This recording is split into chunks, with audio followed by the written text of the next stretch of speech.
by film. 5, Stand by music. 4, Stand by announce. 3, 2, 1. And fade up.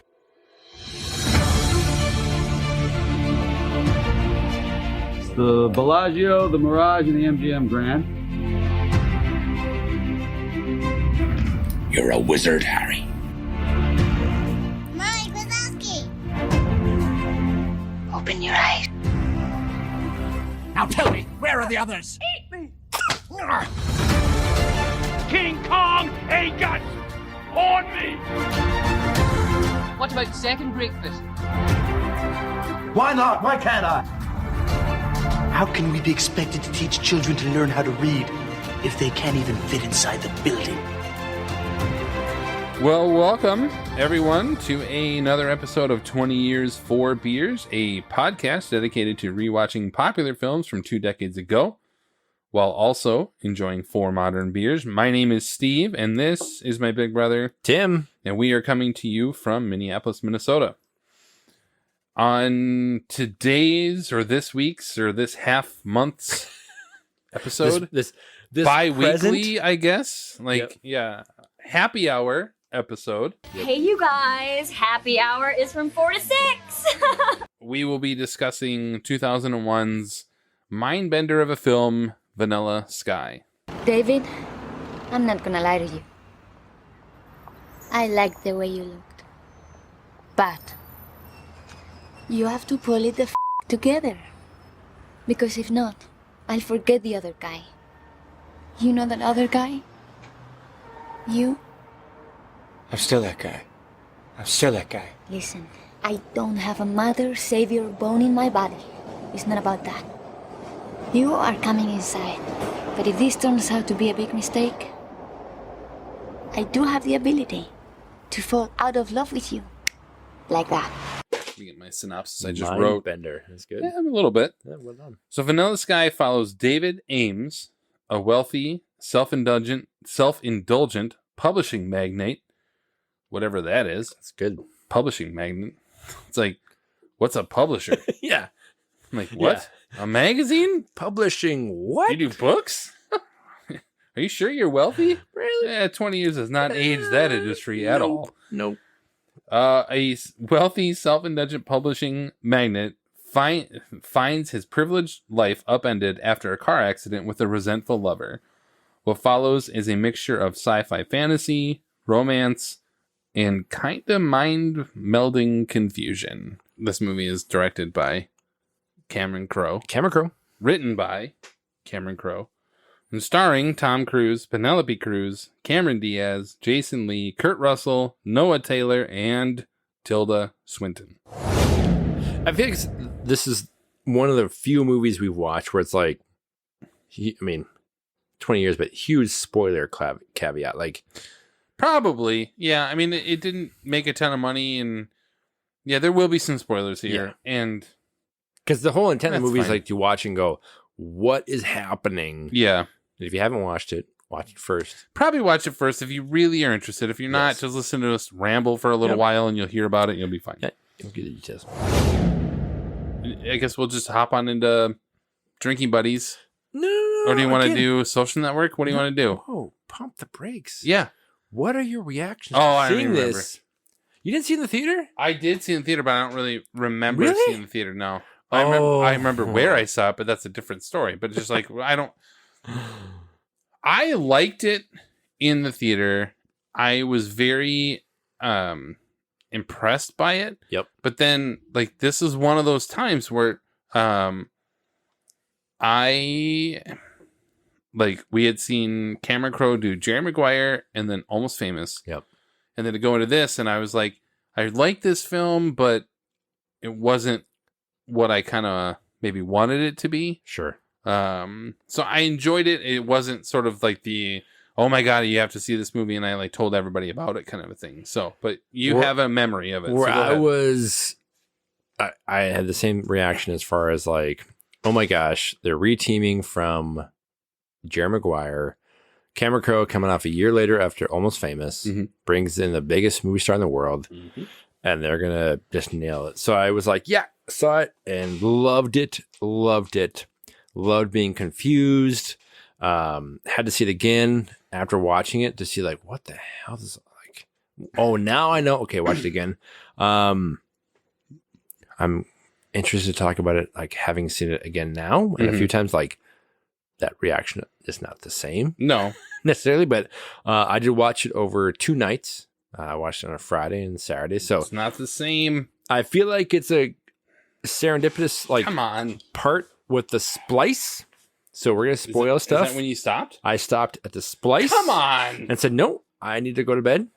And then watched the second half the other night. All right. But yes, Fine. so it. I remember loving it and just being blown away at the time of it. And it is not the same now. But anyway, No, it's we'll not talk the through same. it. We'll And talk through it. especially when you watch Yeah. it over 2 nights, Grandpa.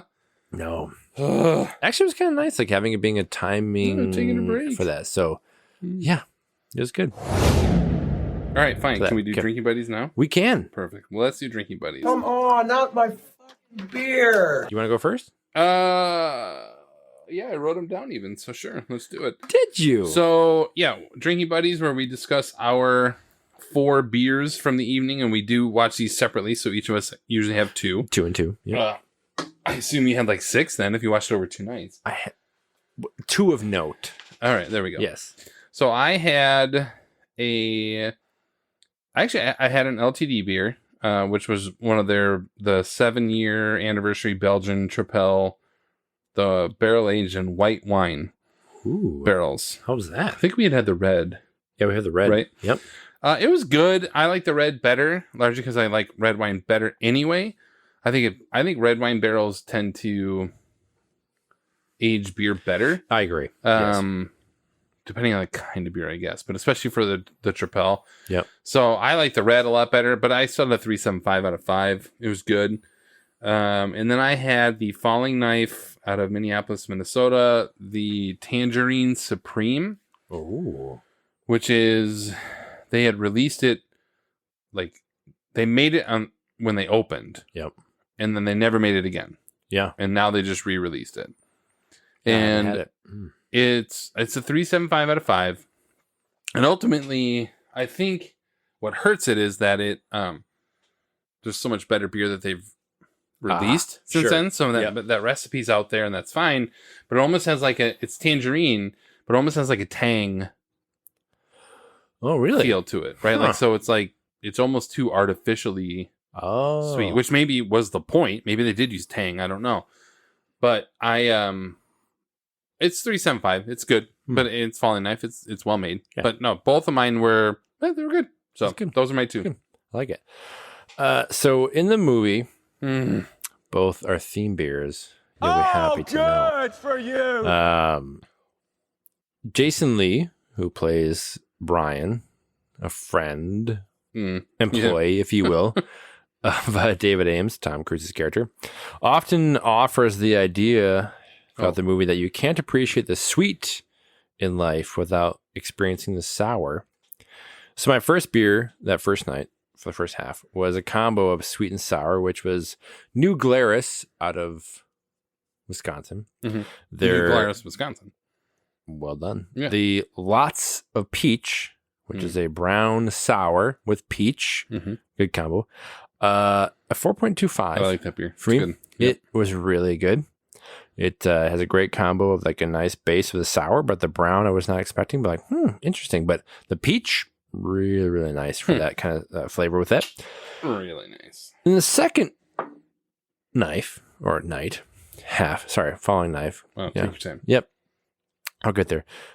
Considering the movie's title is Vanilla Sky, I had Central Waters out of Wisconsin. Their Cassian Sunset. And where does the sunset occur?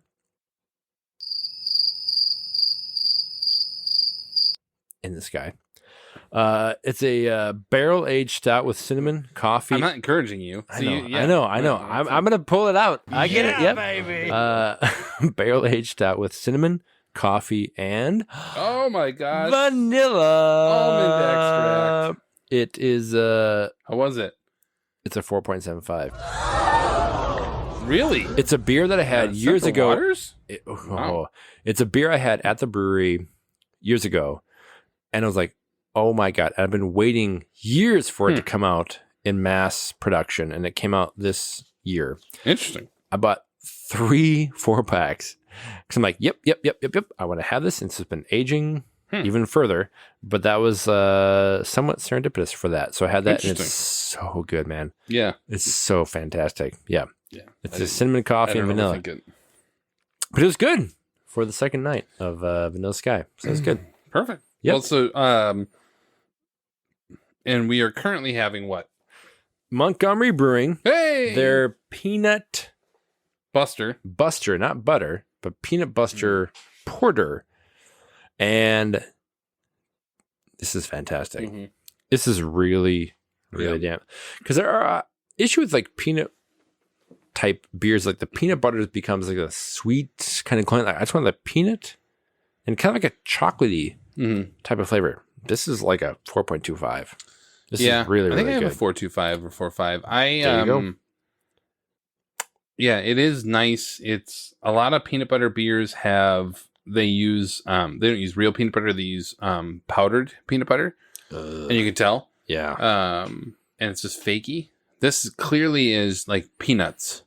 Peanuts. It's really like good. it's really it's so good. It's one of the only ones I'll drink of it anymore. I like it. All right. Well, do you have a couple of social network? We have our social network segments where Tim looks at the reviews from back in the day. So what do you got for us? If you guys were the inventors of Facebook, you'd have invented Facebook. The IMDb rating is 6.9 out of 10. So pretty solid. That's all right. David Anson of Newsweek said the real mystery here is why a filmmaker as talented and unique as Crow would want to devote several years of his life to recreating someone else's movie, which, for those that aren't in the know, it's a remake of a Spanish film that came out 4 years prior. In 97. Yep. And then, Big Man Rush. I bet he liked it. 3 out of 4 stars. Yep. Said, like Memento, the film requires the audience to do some... Pump the brakes. Okay. He invoked Memento? All right. Same year. Okay. The film requires the audience to do some heavy lifting and has one of those plots that doubles back on itself like an M.C. Escher staircase. Roger. Yeah, I actually would agree, and I think this doubles back on itself more than like Memento does. Oh, true. Memento's just 2 storylines. Yes. This one jumps all over the place. Like you can watch Memento and walk away and feel like, okay, I can put the pieces together and not necessarily have to watch it again, but I can get the story. This is like watch and be like, okay, I need to watch it again. Right. To really get it. Academy Awards that year, it was up for Best Original Song by Sir Paul McCartney. That's right. For Vanilla Sky. Mm-hmm.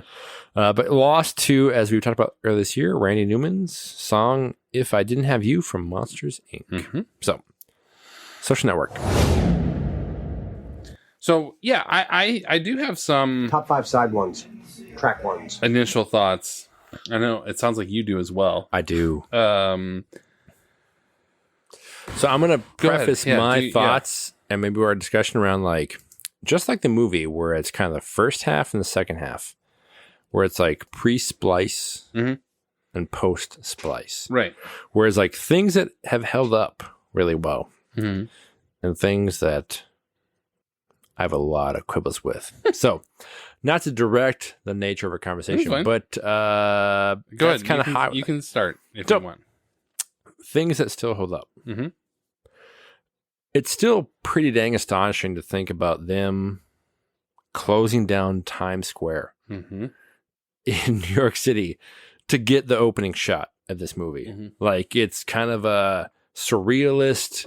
What the hell is happening? Right. Tom Cruise in the middle of Times Square at morning that you can still see like, it's not like it's middle of the night where it's like it's a great shot. Yeah, it's a great shot. The whole scene is really good. So I really, really am impressed with watching it be like they shut down Times Square for a couple hours to get this going. Like still holds up really well. Right. Yeah. Well, that's I think you had a whole list. I do have a few things, of but what, I don't like, want to bogart. Holds up or doesn't. That's yeah, fine. holds up. Yeah. Yeah. But I don't want to control it. So we'll go back and forth. Right. Yep. What are your thoughts? So my first thought was a big word. I know. I'm a little I can't wait. I think I was struck by how maybe I'm pronouncing this wrong. Prescient the movie is. Yes. And just how it is. Yeah. There is, I think there are some, and we'll discuss how maybe this movie doesn't hold up and things that maybe fell off after 20 years and things like that. But really good sort of sci-fi movies. Yep. They sort of become self-fulfilling, right? Like what came first? So sci-fi ideas come in books and movies, and then somebody says, I want to do this, right? How cool. Right. Closed circuit to any scientist. Don't make a freaking zombie virus. Other than that, do whatever you see in movies. That's fine. Yes. And this, you have this like people creating and living in fake worlds. And you have obviously Times Square empty is very prescient, like not for what we think it is, but to see Times Square empty is very, and I was struck like this is really, as time goes on, we are seeing more and more of what happens in the second half of this movie. Yes, actually come to fruition, or in some variation of it. I was like, well played, because even they have is it Coltrane or Miles Davis or whomever in that, like, Miles Davis, maybe Coltrane, either way, in that sort of like 3D hologram, which is CGI for the movie. It's not a real like hologram, but that kind of stuff has become more more possible. It's just in his apartment, you know. So really kind of stuff that you're just like, wow, well played. I mean, that was really well done in that sense. So prescient, you're welcome. Was the word I thought of. Well done. That's good. You think about the... To be fair, I did see it in an article at some point, and I was like, wow. And that actually fits. Prescient? Yeah. What is that? I have to Google this. What is that?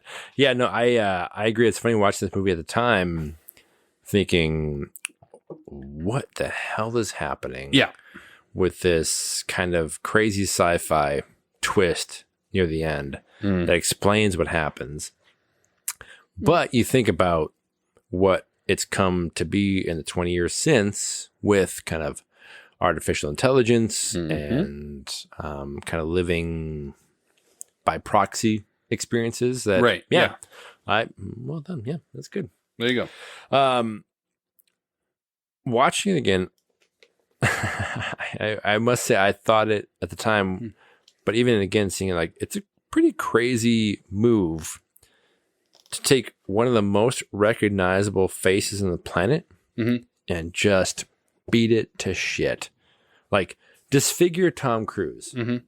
And the facial prosthetics and makeup effects, like the practical effects, are really incredible. I thought they were really good. Really good. Yeah. Like, at a time where you couldn't rely too heavily on CGI, but you could have great facial, like, kudos to Tom Cruise as far as leaning into a movie where your stature and your status in the world, as far as like one of the most famous people in the world, we're going to make you look like crap. Or be in a mask. I mean, his real face is really only in this movie like an hour at 20%? Most. Yeah. Right. Yeah.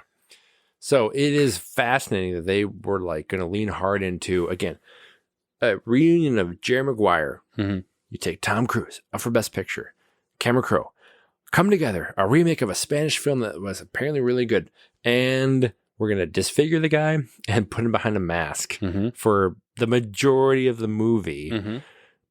Bold move. It's a bold strategy, Cotton. Let's see if it pays off for him. I got to say, in terms of just having that... But that being said, the prosthetics and like how he was able to talk and adjust his face, it was really well done. Yeah. Holds up. Yeah, I mean, anyone who says Tom Cruise is a bad actor can just GTF. Because it's just like... No, he commits. I'm tired of the narrative. Yes. Like, if I have to watch Nicole Kidman be popular still... And legitimately really good. Yeah. Everyone else who hates Tom Cruise nominated can be every year for whatever she does on Hulu and HBO. Yeah. Right. I mean, I don't like Tom Cruise outside of film. I don't have to. Right. I don't have to. Like, Yep. you can still respect Yes. what they do. They put on film, Yep. and this is another one. Yep. Speaking of, I know she had been nominated. She had been nominated for a Golden Globe, but I was surprised at how good Cameron Diaz actually, I think, was. Yeah. There's one thing that bothers me.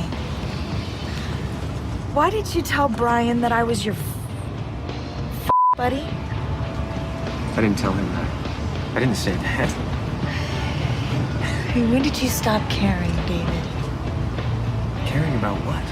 About the consequences of the promises that you've made. Promises? Yeah, the promises. I thought... Get the What are you talking about? Do you understand how hard it is to pretend to be your buddy? David, I love you. Considering, generally speaking, not very good. I don't like Cameron Diaz very often. No. I mean, Yep. Not. She's fine. Yeah. She's just a resounding. Yeah, fine. It's fun. Really, really good in this movie. Yes. Like, Penelope Cruz is good, but Yep. she's just sort of like the straight man, right? She's just sort of like there. Yep. But Cameron Diaz plays crazy, really good in this. Like, Yeah. I was really impressed with her. I mean, I always liked Tom Cruise. Admittedly, I do like him a lot. Yep. But I was really impressed with Cameron Diaz in this film. Yeah, I was thinking about that for like all involved from an acting standpoint are really solid. Like, sure, especially because like Kurt Russell's great in this too. Yeah, which you don't say very often about Kurt Russell. Period. No, like just he's really good. Super compelling and like plays that paternal father figure. Exactly, father figure, great. Yeah. But like Cruz, sorry, so not anyway. Diaz, but we'll get to that. But like Penelope Cruz, open your eyes. Is great as kind of like what they call like the pixie manic dream girl, mm-hmm. Kind of like idealistic. Even though we didn't like her in Blow from the same year, yeah, it was like a thankless role. Mm-hmm. But I will get back to that because Tom Cruise is great. Like he plays a vain and self-involved character really mm-hmm. well, and then Jason Lee as the wounded friend, like great, right? But that. Think about what Penelope Cruz does in Blow, same mm-hmm. year earlier, where she's annoying as hell and kind of that thankless role. Right. But then, yes, Cameron Diaz in this, arguably a thankless position. Yeah. In this movie of a jilted lover, the crux of why all the craziness happens, mm-hmm. and yet so sympathetic. Yeah. And I so, agree. she plays it so well where it's like, yeah, this guy treated you like shit. Yeah, absolutely. I can see what happened. Like, so yeah, I agree. Like and I agree. Like, I mean, we talked about even this year when we watched Shrek, where the mm-hmm. voice work, I was like, yeah, she's fine or whatever. Mm-hmm. But this, I do remember at the time and even now, like thinking, yeah, she plays that character of like, what the hell is happening? Right. With this character really, really like well. a jilted lover kind of thing. Yes, really, really well. Yep. Good. Speaking to that part, I thought about this movie or watching it. We watched Amelie last month. Yep. Where we talked about that character, her annoyance with, and shared by me, of people not watching the road while driving. Where it's like, God, pay attention. Except it actually is the rare exception where it works for this. Right. Where she, Cameron Diaz or Julie, ultimately plans to drive the car off the road. Mm-hmm. And who knows what's going to happen, see what the experience is. But she clearly has no concern about watching the road. So it's kind of the rare exception to that rule around like, yep, she can not watch the road because she doesn't give a F. Like, who knows what can happen? Yeah, but she wants it to be a cataclysmic event. Right.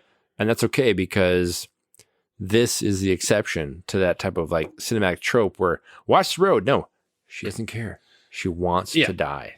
Yeah. Yeah, pretty much. Yeah. Yep. One of the things I I had this in, well, maybe not, but definitely in this movie. But some movies I always love when people draw each other. I'm tired of like watching perfect freaking sketches. Yes. Like somehow, Ooh. right. And then Yeah. somehow Penelope Cruz is a like caricature artist from like a carnival. Yeah, carnival. And like Yep, perfect yep, at it. yep. And then he draws like the sexiest picture ever. Yep.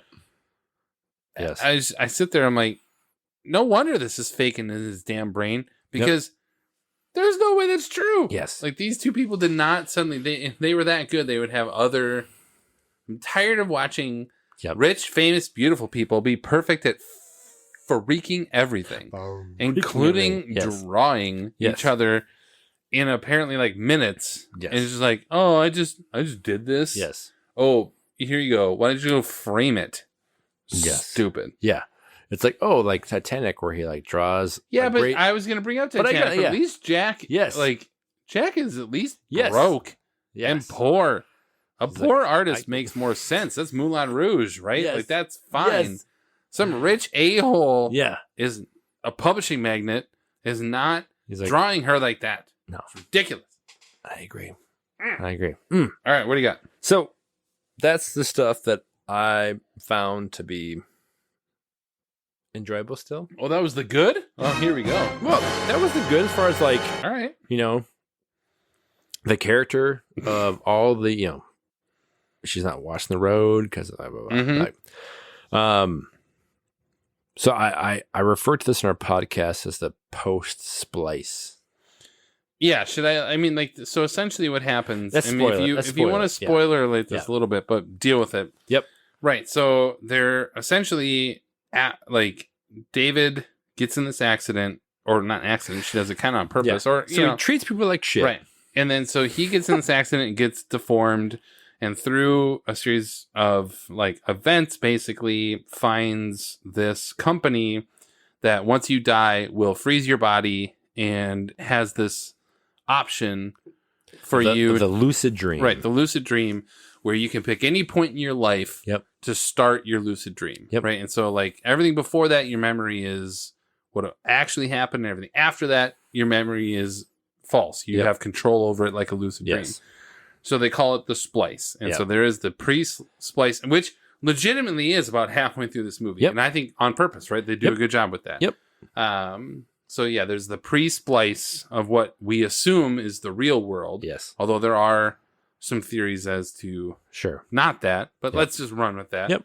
And then there's the post-splice, which is the Walt Disney Frozen He's Head dead. version. He's dead, and he's now living his Yes. pseudo best version of himself. And is not going as well as he had maybe signed Well, up for. I mean, it went well for like 100 years, Yep. and then it started 150. derailing after Yes. a while. So, yes. I mean, it had a good run. Yeah, exactly. So I must say I've watched this off and on for the past 20 years. And I don't know what it was about the whole movie, like where it kind of rubbed me the wrong way. Mm-hmm. Where I felt like it was just, I couldn't necessarily articulate it. Swear to God. I keep my hand on the mic until I had the realization for this podcast. So I have a few thoughts here. Okay. So I'm settling in. Yep. Brace yourself! Relax. To the point of like things that don't hold up, or like to the point of actually being a category of oblivion. To the category of like, how could they I just not got it see now. this? I thought you Huh? literally were connecting to the movie Oblivion, No, but you're no, no. talking about the Which is weird. segment Yes, Oblivion. Yes. Gotcha. Not because it's Tom Cruise. We haven't done it involved. yet. Yeah. It was We a haven't. theory. All right. But I'm like, how Continue. could they not see this here? So, So we have a new segment / called Yes. Oblivion. Are you still an effective teen? a primer for that, but it's more of a self-indulgent piece here. So Sure. the ideas that were meant to be like life-changing and profound, this movie, like, oh, without the bitter baby, the sweet ain't so sweet. And like the little things, there's nothing bigger, as there. When I was in my early 20s, they were like super profound and thinking, yeah. And they are like pithy bumper sticker platitudes now. Like so blah, so like cheesy BS, like Cameron Crowe trying to like kind of like, yeah, life is so about the little things in life, man. Like, so ridiculous. But that's kind of the annoyance of the movie, watching now, be like, God, I had printed, like I had typed up some of these thoughts and like put them on like a college dorm like door. Sure. Of like, this is profound. Like life is about the little things, whatever. I had a Chinese tattoo of this. But what's weird about it actually says grilled cheese. So, there. I love it. So good. All right, so here's like the Oblivion thing of like, what always rubbed me the wrong way was like, it was really cool seeing it back in the day, and like, wow, this like woman that you would fall in love with and like have your whole life change. But like, this film is arguably a redemption story, right? Mm-hmm. So it's a vapid and narcissistic protagonist realizing the error of his ways and being given a second chance. Where 150 years after him being an asshole, he's been frozen. He comes like through this crazy lucid dream, realizing it's terrible. I want to wake up. I want to get out of here. And his basically he like paid for said, hey, we can give you a second chance. Unfortunately, like there's no like example of contrition, remorse, or like any kind of realization that he led someone to kill herself. Mm-hmm. Like he was such a selfish piece of shit that he created the scenario, oversight, whatever it is, that a woman killed herself and tried to kill him in the process. And so, like at the end where it's revealed that he's been, again, cryogenically frozen and his lucid dream has been going haywire, he's given the chance to wake up and live again. Hey, how great is this? But before choosing that, he has to like have these manifestations of these characters in his life that were important to him, quote unquote. But he doesn't apologize or show any contrition to like, hey, Brian, you were like a friend, and this woman you brought to the party, I stole her from you.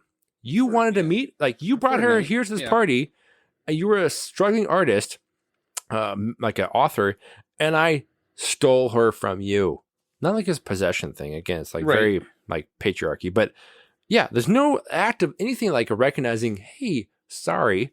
And then like Julia doesn't appear, Cameron Diaz, to say, hey, I'm sorry that I treated you like a F buddy and you killed yourself because of how crappy I was, or anything that would show he understands his actions had actual consequences to people 150 years before, when apparently he was frozen. Mm-hmm. So he's only able to get this chance because he could afford it, but not because he actually earned it. And that to me was like, I don't know why it stuck in me for like 20 years of like, I don't know why this is quite shallow, whatever, but it was truly in the last week I watched it, and now it's like huge miss of that type of opportunity to show like he has actually earned the opportunity to come back and learn from his mistakes. But now it's like, nope, he was super rich and now he's good. So I don't think I can watch this movie again because of how annoying that is. Like, and I like Tom Cruise. I like everybody involved, but man, huge swing and a miss for this. Yeah. Interesting. Yeah. And I have another thought, but anyway, yeah. Okay. Wow. Yeah. Many more, but anyway, yeah. Wow. Yeah. So, huge problem for me. Yeah. I don't know if I have like a counterpoint to that, except just to say like, welcome to rich white America. Is this your first experience of this? Well, I'm not rich, so maybe. Well, but yeah. I mean, like, I guess. Yeah. Like, oh my God, Yeah. a rich white guy doesn't realize his mistakes. It could have been like a minor beat to show this movie could have been so much better from a redemption arc. And it was just like, hey, I'm a super self-indulged and vapid rich guy. It's more about rich, right? Because it's the Abre Los Ojos movie is very similar. And I mean, it's like, sure, it's a similar idea. It's like, it's more about rich, not necessarily white. Yeah, that's true. Spanish, yeah. I don't know, man. I mean, I also don't necessarily think that this movie is about redemption at all. Like, I just don't think. I think they're just telling an A to B story. It's not there's no redeeming qualities in anybody. Like, it's not that they're all a-holes, but it's like they go out of their way to make sure that but even, you know, Brian or Jason Lee is not like, he's not like some altruistic great guy. Sure. We sort of assume Sophia is. Yeah. In Penelope Cruz. But is. that's the one night, right? Like, they had one night together. Yeah. And that's why it stuck out to him. Yes. As opposed to everything else in his world, which is terrible. Mm-hmm. And I agree that Cameron Diaz or Julie is like used. I totally agree. Yeah. Right. But I also say, like, she's not. She also put herself in this situation. Like, it's not like she was forced into this. She's not like in some sort of slavery situation or whatever. Like, I feel like this is a everyone in this movie, with the possible exception of Sophia, which is the point, is not like redeemable. No. Right. And so, like, because even Kurt Russell's character, who's fake, is like, there's nobody in this movie who's like, oh, they're wrong above reproach. Like, right. Because Cameron Diaz is used, yes, but she allows herself to be used, and then she also kills herself, but also tries to kill him. Sure. Like, I mean, this is not a situation where she's like, she's a jilted lover. It's not. I mean, this isn't like necessarily a thing. But the whole point of the movie is like, I didn't feel the need in this movie. I didn't feel a need for redemption. I didn't need that. Right. And that's maybe something of 20 years on too, or just like the difference of saying, maybe I connect more to the idea of that redemption story and that, but I didn't feel that. And in some ways I feel like that is more accurate. Is like, he didn't have to have redemption. He's rich. He's got money. They're going to wake his ass up when they're able to do it. He doesn't have to. It's not like, oh, I need to have redemption in order to wake up. It's literally just like, I choose to do this. And you hope that he makes better choices in the life when he does wake back up. Sure, but that's, I mean, but I did like Noah Taylor, who's like support. the tech support. Yeah. Like, he says, your money's not going to last long at this point. Yeah. Like, whatever you have left is not it. So they're giving him the understanding of saying your money's not going to get you out of anything anymore. Yeah. And he still chooses to do it. Yeah. So I don't know. It wasn't necessary for me, like, to enjoy it.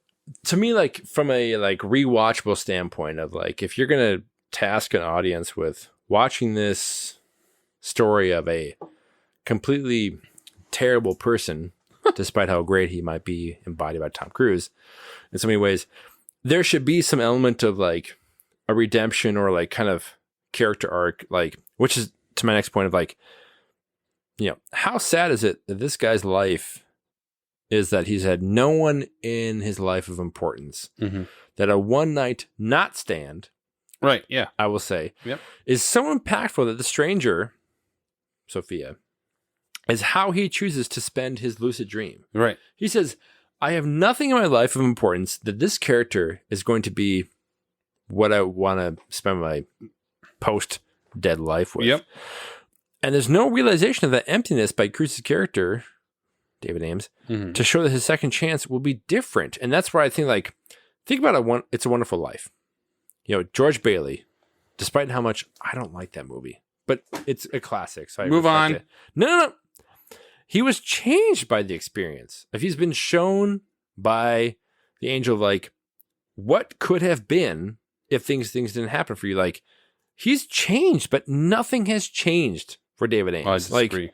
Like, nothing has. I disagree. I'm glad we're talking about this. Like, he wishful pining after this woman that he met for one night, right, which he stole from his friend. Right, but you're ignoring the key line, which is Brian says to him, "You will never know the pain of being the guy who goes home alone." Yes, incorrect. The man just spent 150 freaking years overcoming or like having to deal with the fact that he actually was the guy who went home alone. Like, he had that great night, but she chose Brian over him. Which is great because he was a terrible person. I don't really know what the issue is but he didn't realize that. But he paid for it 150 years and says, hey, but there's no show to us. I agree. Like Brian says, like, hey, you won't know that anguish. Yeah. But he's up. He's up in the like huge skyscraper, and Sophia's out there. He's like, hey, I should have never gotten in that car. Is what he says to her. Right. Not meaning I was a terrible person, and I didn't think about my consequences of my actions. And I should. It was more of like, if I didn't get in the car, I would have been able to spend my time with you, as opposed to I treated this person like shit, and I never experienced the consequences until I died because I killed myself, and then went into this lucid dream. And now you're not here, no one's here, and I'm going to choose to wake up, but I didn't experience any of the kind of change as a person like George Bailey. So I was white privilege was not as big of a deal apparently 20 years ago. Or in Bedford Falls in Apparently, 1945. Yeah. So, yeah. So I just was like so struck, like thinking, I'm like, oh, what has this been like stuck in my craw for so long? Of like, there's nothing shown of his redemptive arc of like, you earned a right to go back, as opposed to you're just super privileged and like wealthy, blah. So yeah, I think we need to do a segment that's like therapy. Tim's like getting it out. No, it's just like, I just feel like it's such a misfire. Like it could be this movie could be a classic. Oh, I mean, I'm not, and I'm certainly not sitting here saying it is a classic. No, by any means. No. And I just don't. But think like that's what they Maguire, went out. but he had Jerry Maguire. Right. Think about it. Like Jerry Maguire was like But same why does every character. movie have to have like the redeeming story at the end? I mean, not every movie has to have. Why that. watch a movie? It's like up in the air. I watch a movie where George Clooney goes around the world or whatever, and it comes back and nothing has changed. Sweet. Sign me up for 2 hours of no character change. Thanks. We'll watch Up in the Air Fine. eventually, but yeah. It's fine. Yeah. I watch Up in the Air as a part of a trilogy. That's all. So. Yeah. Yeah, Okay. we've discussed this, I think, before. Yes. Like the greatest trilogies. Yeah. And, But anyway, I didn't like. I was struck by watching it and being like, it's a misfire for me, despite how much, in fact, I still love it. Well, I still love it. I think like I look at this movie like two movies though, and that's it. It doesn't. It does bug me that you did in 2 nights. Like the point of having there's like 2 movies. You have the first half is fine. Like it's there's not much to the first half that's like, oh my gosh, it's great. I love the second half of this movie. I will say, I absolutely love it. And so to like split it up in 2 nights, if you lose these sort of like transition from the mundane to the weird, like, you know, you sort of lose that a little bit. So that's kind of like, I love the second half of this movie. I think it's really interesting. It's really prescient. And you do like, you have this understanding of this is not that far off of a possibility of allowing people to just sort of live in their subconscious. Yeah. I mean, Amazon Prime, 18 years after this, did a TV show about it. Yeah. You know, and even Cruise is like, what is happening? Right. Yes.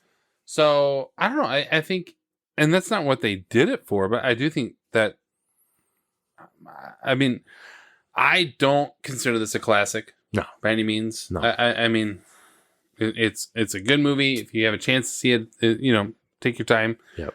But no, I'm not sitting here saying that. I also don't think, though, I didn't need my characters to come out of this redeemed in any way, shape, or form. I really didn't. Like, it wasn't, because that's not the story they were trying to tell. Sure. And so if they're not, I'd rather have them, if they didn't go into it thinking we're going to have these guys be redeemed, don't force it. Like, don't fit that square peg in a round hole. Sure. Like, just be rich and white and have the, like, and have the reward a at the end. Shallow redemption. Right. It's not like I didn't need that. So it wasn't something I needed.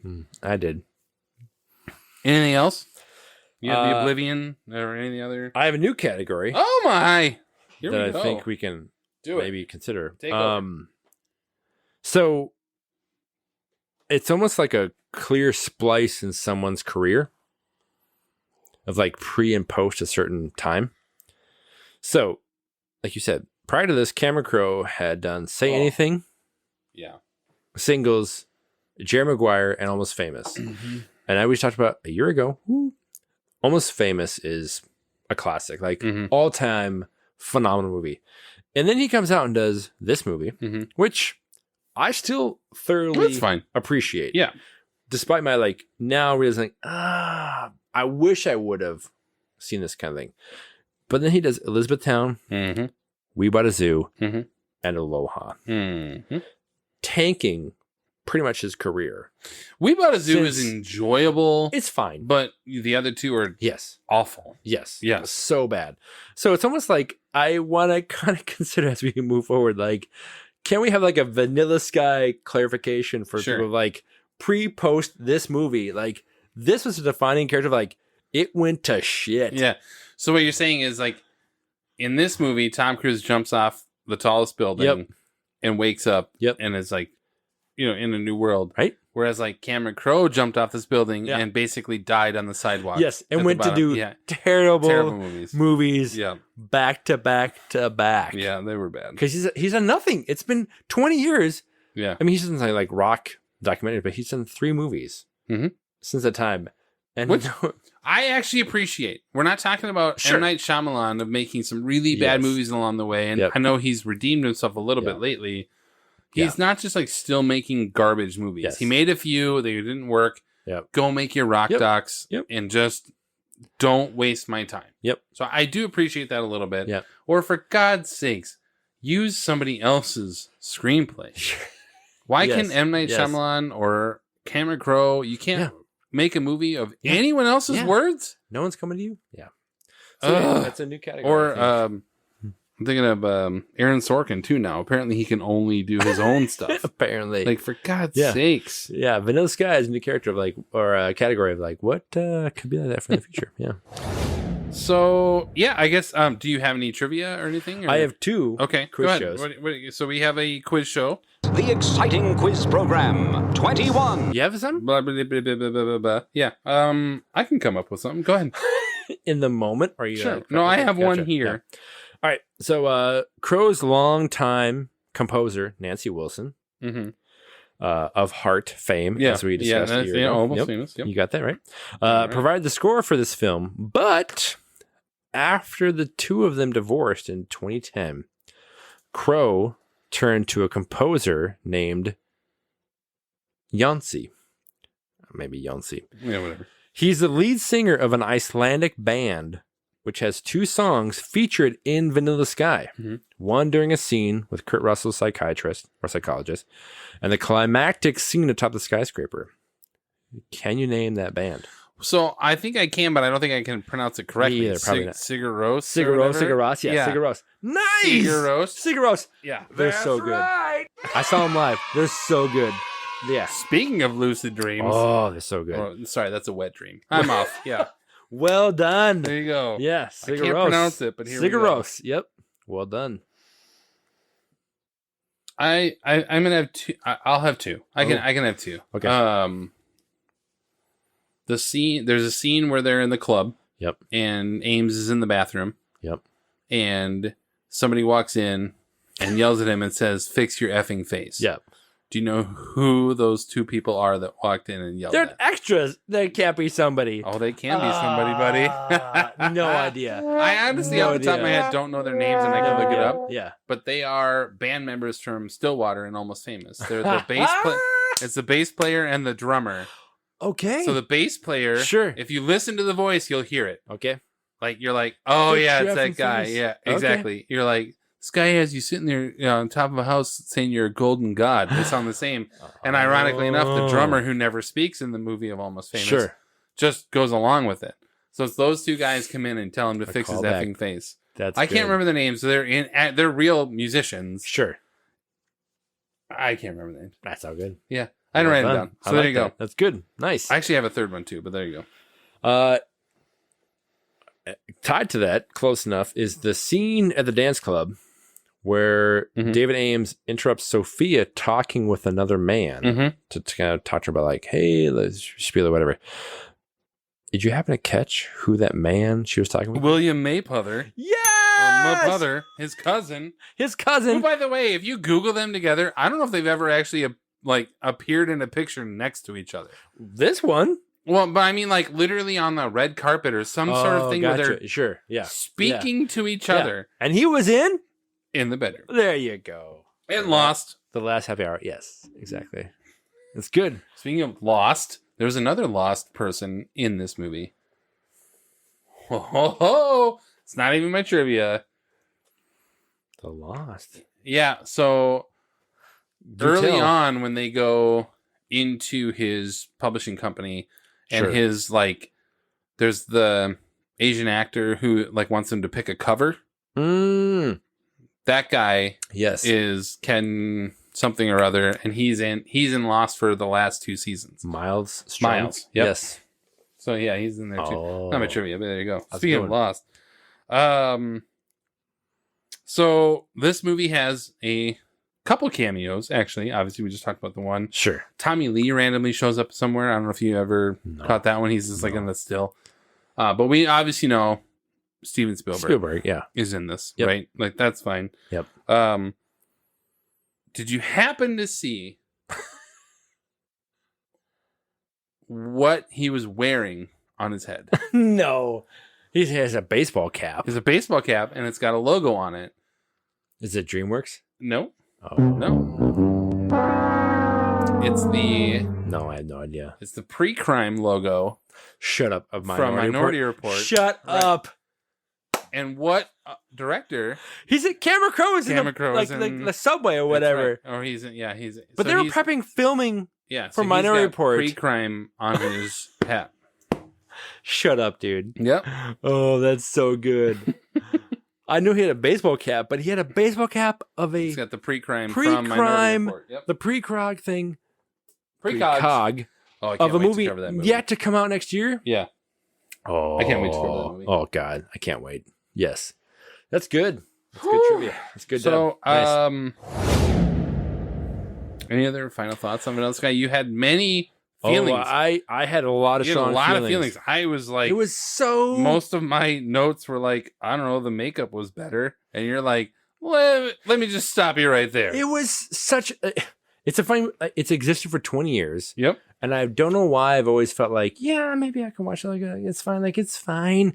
And I was so struck when I was in college with these profound thoughts about these great things like that. Welcome to any movie. Yeah, exactly. You see in college, right? But I just was so struck now of there was so much missed potential. Unsatisfactory climax. For this to be such a greater version of it. But I guess it's not surprising with Cameron Crowe, trying to repurpose some of the stuff where it's like, yeah, you missed the mark. But there were a lot of sub actors too that were, Michael Shannon. Yeah. It's Johnny Galecki's guard. in it. Yes. And then there were these models, the models at his party. A few of them have been in many things over the years. Yep. And I don't know their name, nor do I care to look it up. But it is, I like a movie like this where people wanted to be involved, right? Yes. You know. Sure. So, I did appreciate that. Yeah. I do agree. There are things I would change about this movie, and there are absolute things that could have made it an all-timer. Yep. It's not one that anyone listening needs to go out and watch again if they've seen it, or watch it for the first time. Mom and Dad, don't watch it. Yeah. I did spare you some Radiohead trivia. I knew I was waiting for some flipping Radiohead. That was Memento. It started with the Radiohead song. The two songs in the movie. Two songs in the movie. Yeah. And the Radiohead song at the beginning is very prophetic for the entire thing. Everything in its right place. Yep. Right. Yep. Man. And then I might be wrong. I hate that band, but at least I was like, that's Radiohead. What's this garbage over Sigur here? Rós, Radiohead, and R.E.M. are two songs in this. Yeah, and the R.E.M. songs are really important too, actually, for that. Anyway. Again, I think I mentioned with Royal Tenenbaums, these music supervisors who pick out songs that are just perfect for the moment. Yes. It's so impressive because you just, and then you got to go get the rights to them too to be able to do it. But yeah, the REM songs that are on right there. Yep. Sweetness Follows, right, and then something before, I forget. But and so really well done. Yes. All the music's really done. But the one thing you can say about a Cameron Crowe movie, especially from this era, is the music's going to be good. Yeah. That's good. Yeah. So REM rapid eye movement. Oh, yeah, which where exactly. dreams take place. Right. Yes. So there we deep go. layers, So but- yeah. So our next full will be on Black Hawk Down, and then our next sort of happy hour, we're gonna do Life as a House. Oh, I'm excited for that. Right.